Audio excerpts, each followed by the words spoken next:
अस्सलाम वालेकुम स्टूडेंट, आज हम लोग इंट्रोडक्शन टू बायोलॉजी का सेकंड लेक्चर पढ़ेंगे जो कि क्या है लेवल्स ऑफ बायोलॉजिकल ऑर्गेनाइजेशन। अब इन लेवल्स ऑफ बायोलॉजिकल ऑर्गेनाइजेशन से मुराद क्या है? बेसिकली जो कोई भी ऑर्गेनिज्म जो है उसकी बॉडी जो है वो डिफरेंट लेवल से मिलकर बनती है। अब उन लेवल्स में जो है वो सिंपलेस्ट लेवल से शुरू होकर वो कम्प्लेक्सिटी की तरफ आहिस्ता आहिस्ता मूव करती है। तो इन्हीं को हम कहते हैं कि ये है बायोलॉजिकल ऑर्गेनाइजेशन, जिसमें एक जो ऑर्गेनिज्म है उसकी बॉडी को डिफरेंट ऑर्गेनाइजेशन लेवल में डिवाइड कर दिया जाता है। तो हम इनको स्टेप बाय स्टेप जो है वो स्टडी करेंगे। लेकिन before moving on to the main levels of biological organization, हम इसके बारे में तो कुछ बातें जो है वो डिस्कस करेंगे कि जैसे हमारी बॉडी जो है, कोई भी जो ऑर्गेनिज्म है उसकी बॉडी में side by side at a time जो है वो केमिकल रिएक्शन जो है वो कुपजीर हो रहे होते हैं। वो केमिकल रिएक्शन जो है वो किसी भी ऑर्गेनिज्म की बॉडी के लिए उसकी फंक्शनिंग और उसके स्ट्रक्चर को मेंटेन करने के लिए इंपॉर्टेंट होते हैं। तो वो जो केमिकल रिएक्शन है वो किसी न किसी केमिकल एलिमेंट्स की वजह से ही हो रहे होते हैं। तो नेचुरली जो है वो अर्थ पे 92 ऐसे एलिमेंट्स हैं जो कि नेचुरली पाए जाते हैं। उन 92 में से 16 सिर्फ ऐसे हैं जो कि किसी भी ऑर्गेनिज्म की, जितने भी ऑर्गेनिज्म पाए जाते हैं उनकी बॉडीज़ को बनाते हैं। उन 16 एलिमेंट्स को हम कहते हैं कि वो क्या हैं, वो हमारे बायो एलिमेंट्स हैं। और अगर हम ह्यूमंस की बात करें तो उन 16 में से भी सिर्फ 6 ऐसे हैं जो कि हमारी बॉडी का 99% जो है वो मेकअप जो है वो बना रहे होते हैं। अब अगर उनमें हम देखें तो उसमें ऑक्सीजन आ जाता है जो कि 65% है, कार्बन 18% है, हाइड्रोजन 9.5% है, नाइट्रोजन 3.2% है, कैल्शियम 1.5% है एंड फॉस्फोरस 1.2% है। अब ये जो 6 हैं ये एलिमेंट्स, ये हमारे बॉडी का 99% मेकअप जो है वो बना रहे हैं। और बाकी जो 1% रिमेनिंग रह जाता है वो हमारे ट्रेस एलिमेंट्स बनाते हैं, जिसमें पोटाशियम आ जाता है, sulphur, sodium, chlorine, magnesium and other trace elements. अब ये जो ट्रेस एलिमेंट्स हैं ये क्या होते हैं कि ये हमारी बॉडी का सिर्फ 1% बना रहे होते हैं, तो इसलिए ये इंतहाई कम मिकदार में हमारी बॉडी को रिक्वायर होते हैं। लेकिन इनकी इंतहाई कम मिकदार भी हमारी बॉडी की फंक्शनिंग के लिए बहुत ज़्यादा ज़रूरी होती है। अब अगर हम बात करें लेवल ऑफ ऑर्गेनाइजेशन में, तो इसमें जो है वो सबसे पहले आ जाता है हमारा क्या है कि एटॉमिक एंड सब एटॉमिक लेवल। अब अगर हम देखें एटॉमिक और सब एटॉमिक लेवल क्या है, तो एटम जो है वो छोटे से छोटा ज़र्रा है जो हम पढ़ते आए हैं कि इसको हम एटम कहते हैं। अब ये जो एटम है ये क्या करते हैं, इसके अंदर भी सब एटॉमिक पार्टिकल्स होते हैं, लाइक प्रोटॉन्स हैं, न्यूट्रॉन्स हैं और इलेक्ट्रॉन्स हैं। अब यही एटम जो है ये सबसे पहला लेवल है किसी भी ऑर्गेनिज्म की बॉडी को बनाने में। अब ये जो नॉन लिविंग पार्टिकल्स हैं जैसे प्रोटॉन्स हैं, न्यूट्रॉन्स हैं, इलेक्ट्रॉन्स हैं, ये मिलकर एक एटम बनाते हैं और यही एटम्स जब मिल जाते हैं आपस में तो ये हमारी बॉडी का प्रोटोप्लाज्म बनाते हैं, जो कि हमारा एक लिविंग मैटर जिसको हम कहते हैं। नेक्स्ट इसका है मोलेकुलर लेवल। और मोलेकुलर लेवल क्या है, जब एटम्स मिल जाते हैं। अब एटम्स जो हैं वो एक जैसे भी होते हैं और एटम्स जो हैं वो डिफरेंट भी होते हैं। जैसे अगर हम देखें कि जैसे हाइड्रोजन एटम्स मिल जाएंगे तो वो क्या बनाएंगे, मॉलिक्यूल।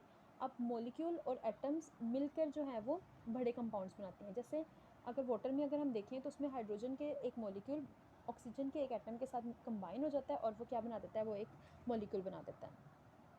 अब मॉलिक्यूल्स में जो है जो कम्बिनेशन ऑफ एटम्स होता है, जो एटम्स कंबाइन होते हैं तो उसमें डिफरेंट बॉन्डिंग होती है। इसमें आयनिक बॉन्डिंग भी होती है, कोवलेंट बॉन्डिंग भी होती है और different unique types of bonding भी पाई जाती है। अगर हम आयनिक बॉन्डिंग की बात करें तो आयनिक बॉन्डिंग क्या है, उसमें दोनों जो एटम्स हैं वो अपने आयंस जो हैं वो ट्रांसफ़र कर देते हैं। एक आयन जो है वो एक एटम जो है वो अपने आयंस दे देता है और दूसरे वाला उसको रिसीव कर लेता है। और अगर हम कोवलेंट बॉन्डिंग की बात करें तो उसमें क्या होता है कि अगर दोनों एटम्स के पास एक एक इलेक्ट्रॉन की या प्रोटॉन की कमी है तो वो क्या करते हैं, वो दोनों अब जो शेयर कर लेते हैं। इस तरीके से वो एक पेयर बन जाता है, बॉन्डिंग पेयर, वो दोनों जो है उसको यूज़ कर सकते हैं। तो इस तरीके से और डिफरेंट यूनिक बॉन्डिंग भी होती है। जैसे हाइड्रोजन बॉन्डिंग जो है वो सिर्फ वाटर के मॉलिक्यूल्स में पाई जाती है। तो इसी तरीके से जो है वो एटम्स मिलकर एक बड़े कॉम्प्लेक्स मॉलिक्यूल्स बनाते हैं। अब डिफरेंट एटम्स भी मिल सकते हैं और सिमिलर एटम्स भी मिलकर मॉलिक्यूल्स बनाते हैं। अगर हम मॉलिक्यूल्स की बात करें तो ये दो तरह के होते हैं, एक होते हैं माइक्रो मॉलिक्यूल्स और एक होते हैं मैक्रो मॉलिक्यूल्स। माइक्रो के वर्ड से पता चल रहा है कि ये स्मॉलर है, इनका जो मॉलिक्यूलर वेट होता है वो कम होता है और मैक्रो मॉलिक्यूल्स का जो मॉलिक्यूलर वेट होता है वो ज़्यादा होता है। अगर हम माइक्रो मॉलिक्यूल्स की एग्जांपल देखें तो उसमें जैसे वाटर मॉलिक्यूल आ जाता है, जैसे कार्बन डाइऑक्साइड आ जाती है, जैसे अमोनिया आ जाता है, ठीक है। जिनका मॉलिक्यूलर वेट कम होगा वो क्या होंगे, वो माइक्रो मॉलिक्यूल्स होंगे। और अगर मैक्रो की बात करें तो जिनका मॉलिक्यूलर वेट ज़्यादा होता है, जैसे ग्लूकोज आ जाता है, सुक्रोज आ जाता है, जैसे प्रोटीन्स आ जाती हैं, डिफरेंट जो न्यूक्लियोटाइड्स आ जाते हैं, तो ये सारे के सारे हमारे मैक्रो मॉलिक्यूल्स हैं। इसके अलावा 2 टाइप्स ऑफ मॉलिक्यूल्स पाई जाती हैं किसी भी ऑर्गेनिज्म की बॉडीज़ में, वो होती हैं ऑर्गेनिक एंड इनऑर्गेनिक। अब ऑर्गेनिक मॉलिक्यूल्स वो होते हैं जिसके अंदर हाइड्रोजन और ऑक्सीजन जो है वो कंबाइन एक मॉलिक्यूल में पाए जाते हैं। ऐसे कंपाउंड जो हाइड्रोजन और ऑक्सीजन से मिलकर बनते हैं उनको हम कहते हैं कि वो ऑर्गेनिक कंपाउंड्स हैं। और जो इनऑर्गेनिक कंपाउंड्स हैं वो होंगे जो कि जिनमें कार्बन और ऑक्सीजन एक मॉलिक्यूल में एग्जिस्ट नहीं कर सकते।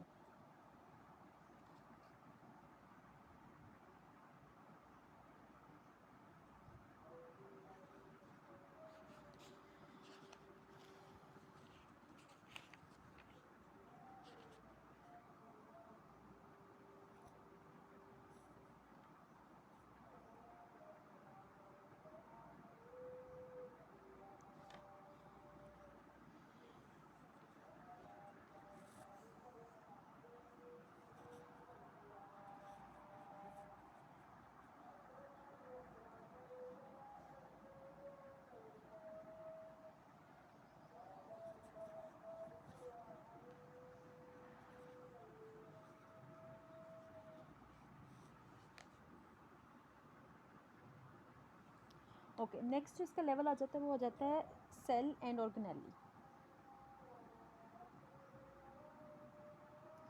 अब सेल और ऑर्गेनेली क्या है? अब सेल के बारे में हम जानते हैं कि सेल जो होता है वो क्या होता है, वो basic structure and functional unit होता है हमारी लाइफ का। ठीक है, किसी भी ऑर्गेनिज्म का जो पहला एक बेसिक स्टेप होता है वो क्या होता है, वो सेल होता है। लेकिन सेल के अंदर भी जो है वो इसके अंदर सब एटॉमिक, जैसे सब एटॉमिक पार्टिकल्स होते हैं एटम के अंदर, ऐसे ही सब सेलुलर कंपार्टमेंट्स होते हैं एक सेल के अंदर। इन सब सेलुलर कंपार्टमेंट्स को हम कह देते हैं ऑर्गेनेलीज। बेसिकली जो एक सेल का फंक्शन होता है वो यही ऑर्गेनेलीज जो है वो परफॉर्म करती हैं। जिस फॉर एग्जांपल कि अगर एक सेल फॉर एग्जांपल कि वो फूड डाइजेशन का काम कर रहा है, तो वो फूड डाइजेशन के लिए इस सेल के अंदर जो है वो डिफरेंट कंपार्टमेंट्स और डिफरेंट ऑर्गेनेलीज होंगी जो कि कुछ एंजाइम जो है वो प्रोड्यूस करेंगी, उसको सीक्रेट करेंगी, उसको डाइजेस्ट करेंगी, और ये सारे काम जो है वो एक सेल की ऑर्गेनेली करेंगी। अब ये जो ऑर्गेनेलीज हैं सेल के अंदर, बेसिकली ये क्या करती हैं, इसको जब हम पढ़ते हैं तो फिर हमें पता चलता है डिवीजन ऑफ लेबर का। लाइक एक सेल के अंदर ये जो ऑर्गेनेलीज हैं इनके अंदर जो है वो एक सेल का फंक्शन जो है वो डिवाइड हो जाता है कि हर ऑर्गेनेली ने डिफरेंट जो है वो फंक्शन परफॉर्म करना है। अब अगर हम प्रोकैरियोट्स की बात करें तो उनके अंदर जो है वो एक लिमिटेड नंबर ऑफ ऑर्गेनेलीज पाई जाते हैं, क्योंकि वो सिंगल सेल्स होते हैं और वो उनकी इतनी डिफाइंड बॉडी नहीं होती, इनका कॉम्प्लेक्स इतना मेकअप नहीं होता, तो उनको इतनी ऑर्गेनेलीज उसमें नहीं पाई जाती। लेकिन अगर हम यूकैरियोट्स की बात करें तो उसके अंदर बहुत ज़्यादा जो है वो डिफरेंट टाइप्स की जो है वो ऑर्गेनेलीज पाई जाती हैं। और सेल मेम्ब्रेन जो है वो प्रोकैरियोटिक और यूकैरियोटिक सेल दोनों में जो है वो पाई जाती है। सेल वॉल जो है वो सिर्फ प्लांट्स में पाई जाती है और सेल वॉल एनिमल्स में नहीं पाई जाती। उसके बाद अगर हम टिश्यू लेवल की बात करें तो क्या होता है कि जो मल्टी सेलुलर प्लांट्स और एनिमल्स हैं उनमें क्या होता है कि सिमिलर सेल्स की जो सेल्स हैं, सिमिलर सेल्स होती हैं वो क्या करती हैं, वो अपने आप को शीट्स और बंडल्स में जो है वो ऑर्गेनाइज कर लेते हैं और फिर उससे जो है वो एक जैसा फंक्शन जो है वो परफॉर्म करते हैं। इनको हम कहते हैं कि टिश्यूज़ होते हैं बेसिकली, या फिर हम इसको शॉर्ट टर्म में कह सकते हैं कि जो ग्रुप ऑफ सेल्स है इसको हम क्या कहते हैं, टिश्यूज़ हैं। ये टिश्यूज़ जो है वो ये सेल से एक नेक्स्ट लेवल है।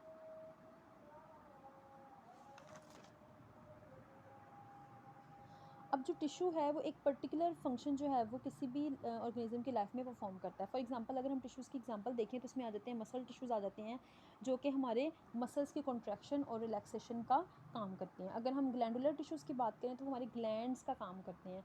ग्लैंड्स ने क्या सीक्रेट करना है या उन्होंने क्या सिक्रीशंस करनी है, तो वो सारे के सारे काम हमारे ग्लैंडुलर टिश्यूज़ करते हैं। जैसे जाइलम टिश्यूज़ हैं वो क्या करते हैं कि वाटर और फूड को ट्रांसपोर्ट करते हैं। जाइलम जो है वो वाटर की ट्रांसपोर्ट करते हैं और फ्लोएम टिश्यूज़ जो है वो फूड की ट्रांसलोकेशन करते हैं। अब टिश्यू से जो नेक्स्ट लेवल आ जाता है वो आ जाता है हमारा ऑर्गन लेवल। अब ऑर्गन लेवल क्या है कि एक ऑर्गन जो है जब टिश्यूज़ मिल जाते हैं तो वो एक ऑर्गन बना देते हैं।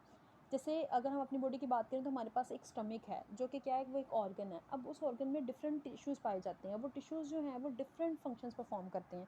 जैसे हम जानते हैं कि जो हमारा स्टमक है वो कि फूड की डाइजेशन करता है, ठीक है, लेकिन उसके अंदर एक सेक्रेटरी एपिथीलियम भी होती है जो कि गैस्ट्रिक जूस जो है वो सीक्रेट करती है, जो फिर हमारी फूड जो होती है उसके अंदर वो मिक्सअप होता है और उसको मज़ीद जो है वो उसको डाइजेशन में उसकी हेल्प आउट करती है। इसके अलावा इसमें मस्कुलर टिश्यूज़ होते हैं जो कि हमारी जो वॉल्स होती हैं स्टमक की उसको कॉन्ट्रैक्ट करते हैं और जो फूड जो हमारे स्टमक से फिर आगे इंटेस्टाइन्स में जानी है उसमें वो हेल्प आउट करते हैं।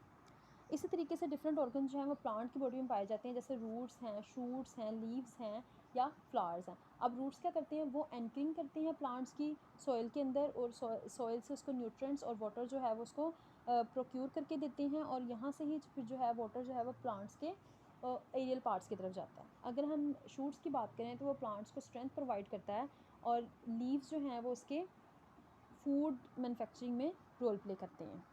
लेकिन अगर हम ऑर्गन सिस्टम की बात करें तो जो प्लांट्स हैं उनमें इतना वेल डिफाइन नहीं होता ऑर्गन सिस्टम जितना कि एनिमल्स में है।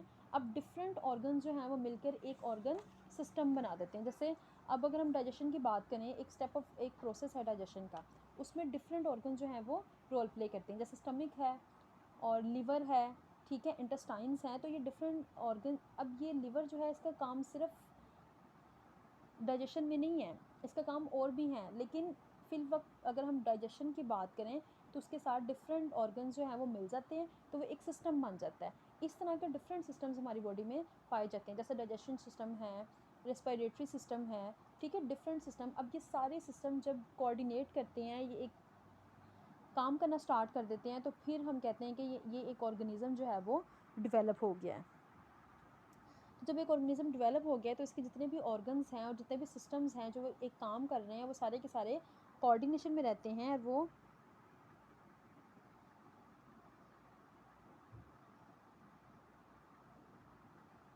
ठीक है। तो इसमें जो जितने भी जो ऑर्गन्स हैं वो क्या करते हैं, वो आपस में एक दूसरे के साथ कोऑर्डिनेट कर लेते हैं और एक सिमिलर फंक्शन को जो है वो परफॉर्म करते हैं। तो इस तरीके से जब ये तमाम के तमाम ऑर्गन सिस्टम जो हैं वो कोऑर्डिनेट हो जाते हैं, तो फिर एक इंडिविजुअल जो है वो एक ओरिजिनेट हो जाता है। तो हम इसको कहते हैं कि ये एक इंडिविजुअल बन जाता है।